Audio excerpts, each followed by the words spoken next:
प्यारे दोस्तों, अस्सलाम वालेकुम। आप देख रहे हैं इरफानी नेटवर्क यूट्यूब चैनल और मैं हूं मोहम्मद इरफान झारखंड। आपके लिए एक सनसनीखेज वीडियो लेकर आए हैं दोस्तों। कैसे कब्र से निकला एक बच्चा और कैसे कब्र के अंदर पैदा हुआ एक बच्चा दोस्तों, जिसका पूरा वाक़या सुनकर यकीनन आपके रोंगटे खड़े हो जाएंगे। अल्लाह का कुदरत का ऐसा करिश्मा जिसको सुनकर आपके रोंगटे खड़े हो जाएंगे। प्यारे दोस्तों, जहां इंसानी अक्ल थम जाता है, जहां इंसानी दिमाग थम जाता है, रुक जाता है, वहां से अल्लाह के कुदरत का करिश्मा होना स्टार्ट होता है। प्यारे दोस्तों, आज का वीडियो सनसनीखेज है और जिसको सुनकर आप भी हैरत में पड़ जाएंगे। कैसे कब्र से निकला एक जिंदा बच्चा और अमीरुल मोमिनीन खलीफतुल मुस्लिमीन हज़रत उमर बिन खत्ताब का एक सच्चा वाक़या आपके सामने लेकर आए हैं। तो दोस्तों, एक बार का बात है कि हज़रत उमर बिन खत्ताब मौजूद थे। उन्होंने ये देखा कि एक शख्स अपने बच्चे को कंधे पर सवार करके ले आ रहा है और अपने बच्चे से काफ़ी ज़्यादा मोहब्बत कर रहा है। ये देखना था कि अमीरुल मोमिनीन खलीफतुल मुस्लिमीन हज़रत उमर बिन खत्ताब उस इंसान से कहते हैं कि इंसान, मैंने बहुत सारे बाप बेटों का देखा है, बाप बेटों का मोहब्बत भी देखा है, लेकिन तुम्हारी मोहब्बत तुम्हारी औलाद के लिए बहुत अलग है। क्या वजह है, इसकी क्या सबब है?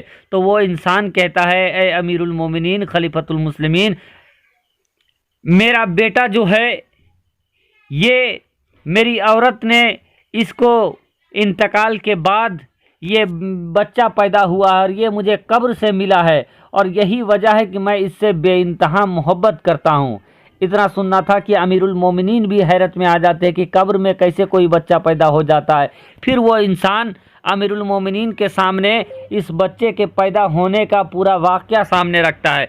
दोस्तों, आप तक भी वो पूरा वाक़या पहुंचाए उससे पहले अदबन गुजारिश करना चाहेंगे, अगर आप पहली बार मेरे यूट्यूब चैनल इरफानी नेटवर्क में विजिट कर रहे हैं तो जल्दी से मेरे चैनल को कर लीजिए सब्सक्राइब, साथ ही साथ बेल के बटन को ऑन कर दें और ऑल नोटिफिकेशन के ऑप्शन को दबा लें ताकि आने वाला हर वीडियो सबसे पहले आप तक पहुँच सके। चलिए दोस्तों, उम्मीद करते हैं कि आपने वीडियो को लाइक कर दिया होगा, चैनल को सब्सक्राइब कर दिया होगा। दोस्तों, वो अमीरुल मोमिनीन जिनका आधे दुनिया के अंदर जिनकी हुकूमत खिलाफत चलती थी, वो अमीरुल मोमिनीन जिनकी खिलाफत पर खिलाफत को नाज है, वो अमीरुल मोमिनीन जिनका रोब इस कदर होता था दोस्तों कि एक ही घाट में बकरी और शेर पानी पिए लेकिन कोई किसी के ऊपर खयानत करने की सोच भी नहीं सकता था।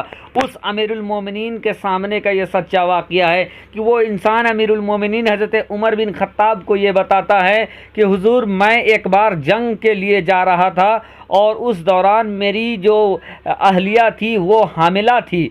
जब मैं जंग के लिए जा रहा था तो मैंने अपने उस बच्चे को, जो कि अभी अपने माँ के मादरे सिकम में था, मैंने कहा कि ए बच्चे, मैं तुम्हें अल्लाह के हवाले करता हूँ। और ये करने के बाद अपनी बीवी से इजाज़त लिया और मैं जंग के लिए चला गया। और जब मैं जंग से एक मुद्दत के बाद जब मैं जंग से वापस लौटा तो मुझे पता चला कि मेरी बीवी का इंतकाल हो चुका है। मैं बहुत रंजीदा हुआ और उसके बाद अपने चचाजाद भाइयों के साथ मैं जन्नतुल बकी पहुंचा और पहुंचने के बाद मुझे बताया गया कि मैं वहां जब पहुंचा तो मुझे ये पता चला कि एक कब्र है जहां से रोशनी आ रही है। शाम के वक्त था, रोशनी आ रही थी। जब मैंने अपने चचाजाद भाइयों से पूछा कि इस रोशनी का क्या सबब है तो उन्होंने बताया कि हम लोगों को भी नहीं मालूम है, लेकिन कुछ दिनों से उस कब्र से रोशनी आ रही है और वो कब्र कोई किसी और की नहीं बल्कि आपकी अहलिया का है। बहरकैफ ये सुनने के बाद मैं घर चला गया, लेकिन मैंने ये ठान लिया कि आज शाम को सूरज ढलते ही मैं उस कब्र में जाऊंगा और उसको खोद कर देखूंगा कि उसमें रोशनी की क्या वजह है। बहरकैफ शाम ढलते ही मैं अपने साथ कब्र कोड़ने के लिए फावड़ा वगैरह लेकर शाम को मैं कब्रिस्तान की तरफ चल दिया। जब मैं कब्रिस्तान पहुंचता हूं तो मैं क्या देखता हूं कि मेरी बीवी का कब्र अपने आप खुला हुआ है। और कब्र के सामने जब गया तो मैं देखा कि वहाँ पर मेरी बीवी का जो जनाजा पड़ा हुआ है, जनाजे के सामने एक बच्चा है। जब इस चीज़ को मैंने देखा तो मैं काफ़ी हैरत में पड़ गया। लेकिन उसी वक्त ये सदा आई, गैब से ये सदा आई कि ऐ बंदे खुदा, लो अपनी अमानत को तुम संभाल लो। और जिस वक्त तुम जंग के लिए जा रहे थे, तुमने ये कहा था कि मैं इस बच्चे को अल्लाह के हवाले करके जा रहा हूँ, अल्लाह के सुपुर्द करके जा रहा हूँ, अल्लाह के निगहबानी में देकर जा रहा हूँ।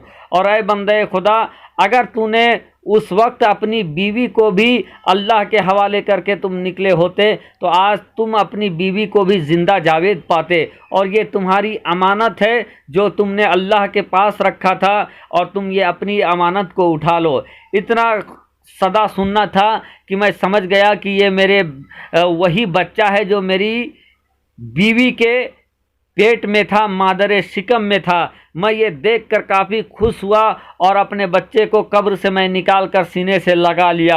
और जैसे ही मैंने उस बच्चे को सीने से निकाला कि अल्लाह की शान देखिए, फिर वो जो कब्र था जैसा पहले था उसी तरीके से कब्र बंद हो जाता है। और यही वजह है कि मैं अपने बच्चे से बेइंतहा मोहब्बत करता हूँ। दोस्तों, जब ये वाक़या लोगों ने सुना, सबके रोंगटे खड़े हो जाएंगे।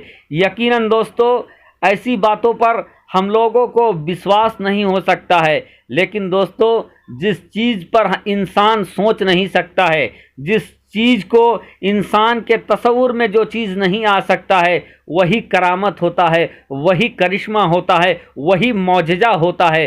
दोस्तों, प्यारे आका मोहम्मद मुस्तफ़ा सल्लल्लाहु ताला अलैहि वसल्लम ने कमर को अंगुश्ते पाक के इशारे से चाक कर दिया। दोस्तों, इंसान को, अगर आज के इंसान को ये कहा जाए तो वो मानेगा नहीं, लेकिन दोस्तों प्यारे आका ने उस चीज़ को किया है। प्यारे आका ने कमर को चाक किया है, ये सब जानते हैं। और ये मेरे हुजूर का ये मौजज़ा है। हिंदल वली सरकार की बारगाह में जाए दोस्तों, तो हिंदल वली सरकार ने एक कटोरे में पूरा अना सागर को खींच लिया था। हिंदल वली सरकार ख्वाजा गरीब नवाज के कहने पर जब उनके मुरीद ने अना सागर की तरफ का कटोरा करके कांसा करके ये कहा कि ए अना सागर, तुझे ख्वाजा बुलाते हैं, तो पूरा अना सागर कटोरी में आ गया था। ये भी करामत हुआ है दोस्तों। लेकिन अगर आज के इंसान को कहा जाए तो उसको नहीं लगेगा। लेकिन दोस्तों, दुनिया में करामत होते हैं, और दुनिया में अल्लाह तबारक व तआला ने निशानियाँ छोड़ा है। और ये जो निशानी होता है दोस्तों, वो ईमान वालों के लिए होता है। और रब तबारक व तआला निशानियों को खोजने और ढूंढने के लिए लोगों को कहता है। जो ईमान वाले होते हैं इससे सबक लेते हैं, जो ईमान वाले नहीं होते हैं वो गुमराह होते हैं।